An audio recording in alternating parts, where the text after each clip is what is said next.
So West Indies have won the first T20I against Sri Lanka and have successfully chased 180 in 19 overs with 1 over to spare and have won the match by 5 wickets.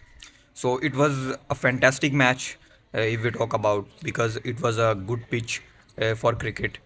The bowlers were bowling really well. If we talk about the first innings, Alzari Joseph, Shamar Joseph were shaping the ball away from the batters and swinging the ball, so there was bounce in the wicket, so it was a good cricket wicket actually.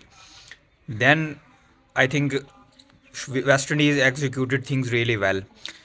Mario Shafford came and struck a wicket of Pathum Nisanka, a very important wicket, a very important breakthrough in the very, I think, third over. Then Shamar Joseph, I think he executed his bowling like he bowled in Test cricket. He was bowling length deliveries and executed that length deliveries really well, close to perfection. And he was the man, I think, who provided that deck for West Indies to bowl a magnificent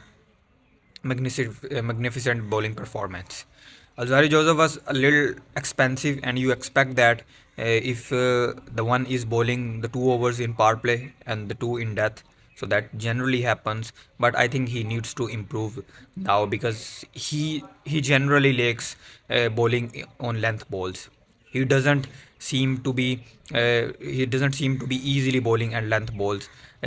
His line is, I think, not good, so that's problem for Alzari Joseph, and he needs to address his problem really quickly. Then I think all the bowlers were quite decent, but there was a magnificent fight back from Sri Lanka as well, as they lost 2 wickets. Kusal Pereira and then opener Pathum Nisanka. There was a lot of pressure on Kamindu Mendes because he's performed really exceptionally in Test, but not in white ball cricket so far.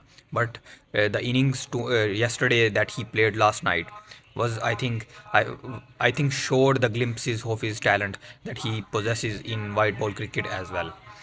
51 of 40. I think not the strike rate you want from number 4 batter, but that, I think, that was not an issue for Sri Lanka, because at that time they needed someone to stay on the wicket and build some partnership along with another one. And Sri was, by the way, aggressor, and he played a very captain's knock, and he needed that knock. He played really well knock, but I think score was not bad. In the end, if we look at the total, 179 is not a bad total in Sri Lanka. When you are playing at home, you have a world-class spinner Vanindu Hasaranga and a very good mystery spinner Mahesh Tikshana, Mathisha Pathirana, a very young rising superstar of fast bowling in future. Then Asita Fernando, who's carrying a magnificent form from red ball cricket. So you expect Sri Lanka should have make that match really interesting, but that was a one-sider contest in second innings. West Indies were just bashing. If we talk about Brandon King and even Lewis, Lewis was, by the way, returning almost after 2 years in T20 internationals, but the way he played, it never looked like that. He scored 50 and was smashing. Both of them were smashing. By the way, Brandon King also missed the last series against South Africa. So both the opening pair was quite a new. So they really bashed Sri Lanka, and in first 10 overs, match was gone in first 10 overs as well, because they had scored, I think, 110 or something runs in 10 overs without losing any wicket. But then it was too small, too late from Sri Lanka's bowlers, Vanindu Hasaranga, then Mathisha Pathirana. They struck wickets, but it was too late.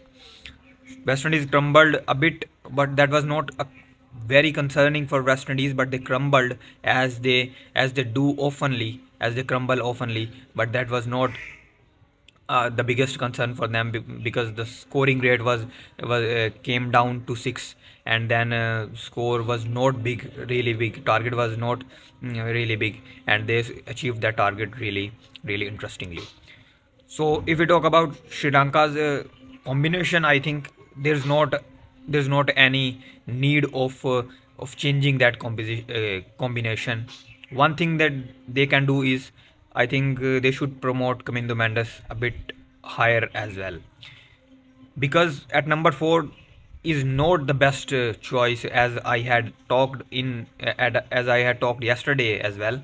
Number 4 position in T20 international is not the best suited place for Kamindo Mendes, because he's a class player and he takes some time to build himself, and he demands some time, by the way, in short.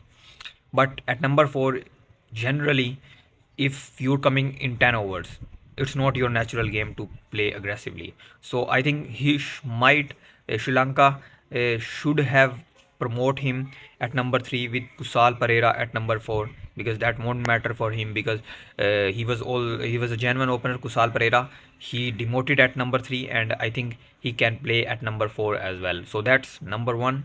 Then they have tried Bhanuka Rajapaksa at number 6, and they should experiment that, because they really do not have someone who can play at number 6 beyond the Sunshanaka, and he's also not in the greatest of his form, because he's been dropped, by the way. So Sri Lanka needs, because 19 months away, T20 World Cup from now, they need to address their issues, and they need to find someone who's really best to play at number 6, because that have been really a problem for Sri Lanka, even in the last series against India in back in July. So in second T20I, we will expect a much better fight back from Sri Lanka, as they did with bat. We will expect a much better bowling performance from them as well. And thanks.